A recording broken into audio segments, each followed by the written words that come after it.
after a 33-year leave of absence from his alma mater, I am pleased to present to you Dr. William Gates.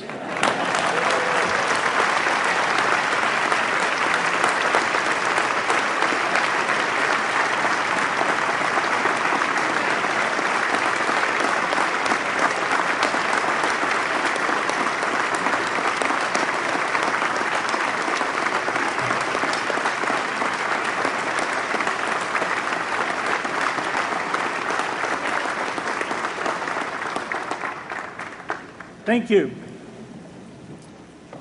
President Bach, former President Rudenstein, incoming President Faust, members of the Harvard Corporation and the Board of Overseers, members of the faculty, parents, and especially the graduates. I've been waiting more than 30 years to say this. Dad, I always told you I'd come back and get my degree.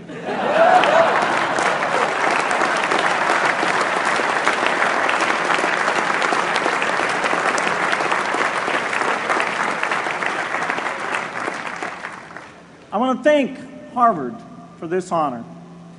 I'll be changing my job next year, and it will be nice to finally have a college degree on my resume. I applaud the graduates for taking a much more direct route to your degrees.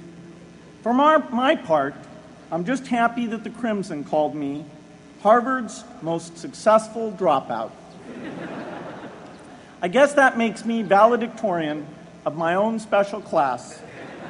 I did the best of everyone who failed. But I also want to be recognized as the guy who got Steve Ballmer to drop out of business school.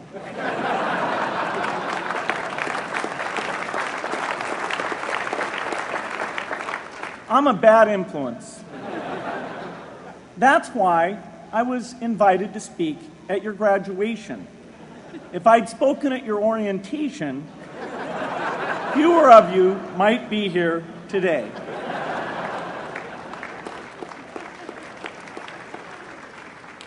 Harvard was a phenomenal experience for me.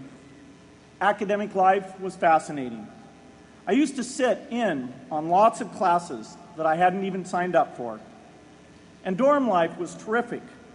I lived up at Radcliffe in Currier House. There were always a lot of people in my dorm room late at night discussing things because everyone knew that I didn't worry about getting up in the morning. That's how I came to be the leader of the antisocial group. We clung to each other as a way of validating our rejection of all those social people. Radcliffe was a great place to live. There were more women up there, and most of the guys were math science types. The combination offered me the best odds, if you know what I mean.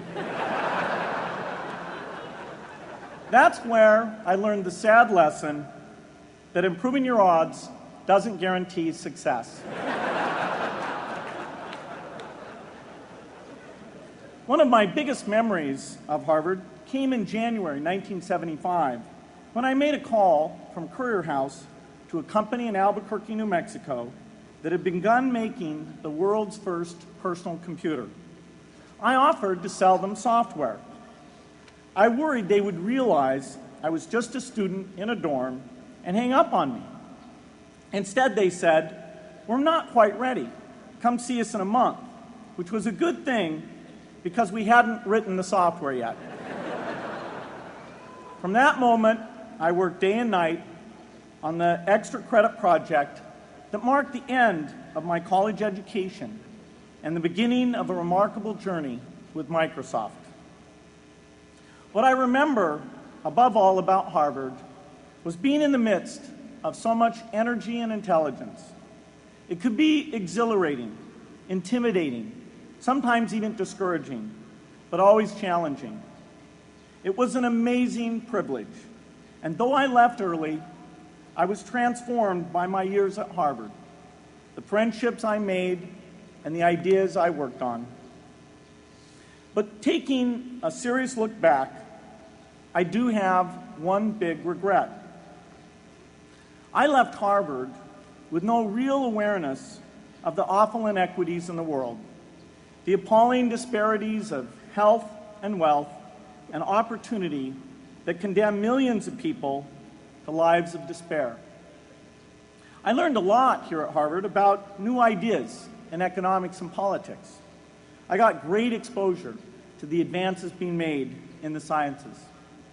But humanity's greatest advances are not in its discoveries, but in how those discoveries are applied to reduce inequity.